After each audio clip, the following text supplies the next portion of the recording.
খাবি ওটা? খাবি তো?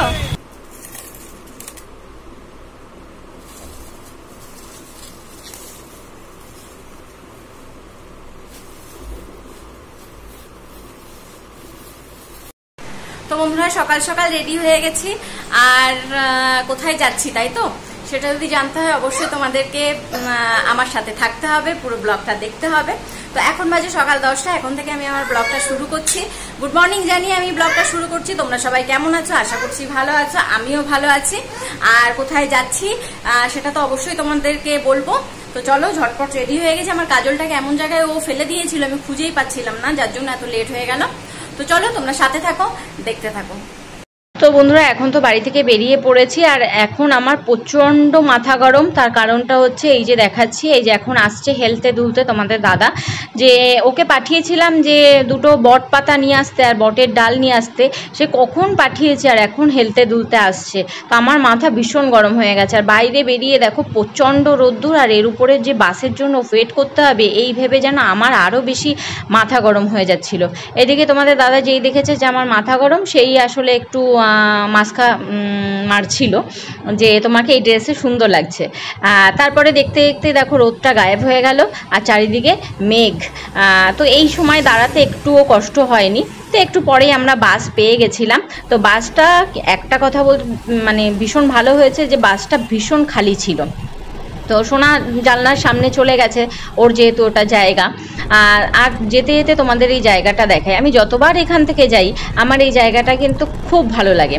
আর বাসটায় যেহেতু প্রচণ্ড পিছনের দিকে বসেছিলাম বলে ঝাঁকুনি হচ্ছিল, তাই ক্যামেরা বারবার মানে ঠিকভাবে ধরতে পারছিলাম না।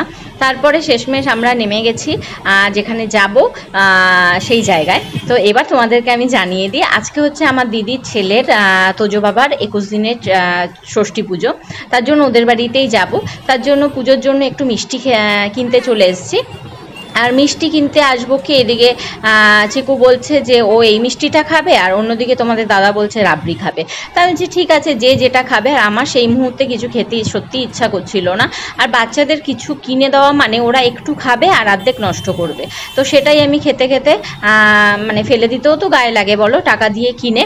তো সেটাই আমি খেতে খেতে যাচ্ছিলাম। আর অন্যদিকে এই যে মিষ্টির প্যাকেটটা ইনি হাতে নিয়ে যাবে, হেলতে দুলতে যাচ্ছে। দেখো মনে হচ্ছে যেন একবারে কত বড় হয়ে গেছে। আর বিশ্বাস করবে না বন্ধুরা, এই সিঁড়ি থেকে উঠলেই কিন্তু আমাদের দিদিদের ফ্ল্যাটটা।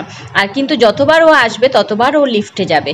আর তার জন্য লিফটের মানে ও পুরো এক্সপার্ট হয়ে গেছে যে কিভাবে লিফটে উঠতে হয়, কোন বোতামটা চাপতে হয়। উপরে লিফটে উঠেই দেখো 1 চাপা হয়ে গেছে। তারপরে আমরা দিদিদের ঘরের সামনে পৌঁছে গেছি। আমি ছেলেকে নিয়ে যেহেতু লিফটে উঠেছি, তোমাদের দাদা ভুঁড়িটা কমাবে বলে সিঁড়ি দিয়ে উঠেছে, যেহেতু ওর ভুঁড়ি কিছুতেই কমছে না। তারপরে আমরা যেই ঘরে পৌঁছে গেছি, এই মিষ্টিটা নিয়ে এসে বলছে যে মণিমা কোথায়, মিষ্টিটা দেবো, ভাইয়ের পুজোতে এসছে। তারপরে আমি ঠাকুর ঘরে সোজা চলে এসে যে বটপাতাটা নিয়ে এসেছিলাম সেই বটপাতাটা জায়গায় রাখ। আর আসার পরে বন্ধুরা ড্রেস চেঞ্জ করে পুরো লেগে পড়েছি পুজোর জোগাড় করতে। আর আমি একটু সকাল সকাল এই কারণেই এসেছি, দিদি তো একা পারবে না আর ব্রাহ্মণ এখনও আসেনি, তাই সকাল সকাল চলে এসেছি পুজোর জোগাড়টা করার জন্য। তো আমি এসেই একেবারে ফ্রেশ হয়ে পুজোর জোগাড় করতে বসে পড়েছি। আসলে কি বলো তো, এক একজনের এক একটা নিয়ম থাকে না এক এক জায়গায়। তো আমাদের যেমন বাড়িতে ষষ্ঠী পুজো 6 দিনে হয়, দিদিদের নিয়মে হচ্ছে 21 দিনে, অনেকেরই থাকে 21 দিনে হয়। তার জন্য আমি যেই ফল ছিল যেগুলো ছিল ধুয়ে, যেইগুলো পুজোর জোগাড় করে আর কি। তো ততক্ষণে দিদি স্নান করে চলে এসছে, এই যে এসে বলছে যে আমি ফলগুলো কেটে দিচ্ছি। আর ততক্ষণে ব্রাহ্মণ চলে এসছে। ব্রাহ্মণ এসে যেভাবে গোছানো ষষ্ঠী পুজোর সব কিছু ঠাকুর দিয়ে এখানে 21টা সরা সাজানো, তো সেইগুলোই ব্রাহ্মণ রেডি করছে এখন। আর এই ব্রাহ্মণ দাদাটা খুবই ভালো, সব কিছু নিজের মতো গুছিয়ে নিয়েছে। আর যে শাড়ি টাড়ি যেগুলো দেওয়ার ছিল সেগুলো উনি ওনার মতো গুছিয়ে নিচ্ছিল, শাড়ি গামছা আরও যেগুলো থাকে। তারপরে গুছিয়ে নিয়ে উনি ওনার মতো পুজোতে বসে গেছে।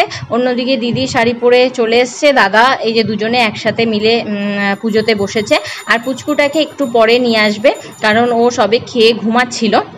আর প্রথম একেবারে শুরুতে তো ওকে নিয়ে এসে কোনো কাজ নেই, তারপরে যখন ওকে আনার সময় হয়েছে যে এখন নিয়ে এসছে, কিন্তু এখনও দেখো অঘোরে ঘুমাচ্ছে। আর তারপরে পুজো শেষ হয়ে গেল, এই যে দাদা সবাইকে পঞ্চপ্রদীপের ইটা দিচ্ছিল।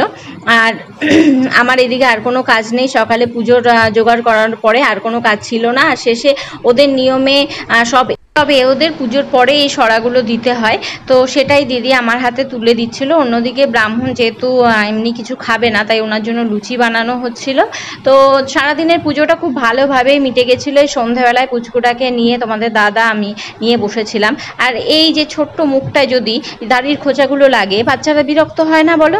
তো এই যে ও আদর করতে গিয়ে খোঁচা খেয়ে দেখবে ও মুখটাই ঘুরিয়ে নিয়েছিল, বারবার বিরক্ত হয়ে যাচ্ছিল। তো সেইভাবে আমরা একটু মজা করছিলাম। আর তার সাথে সাথে বন্ধুরা আজকের ব্লগটা এখানেই শেষ করছি।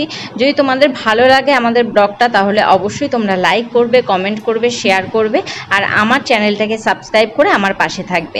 এবার দেখো এই যেই দাড়ির খোঁচা লাগছে, এবার দেখবে মুখটা ঘুরিয়ে নেবে, বিরক্ত হয়ে গেছে।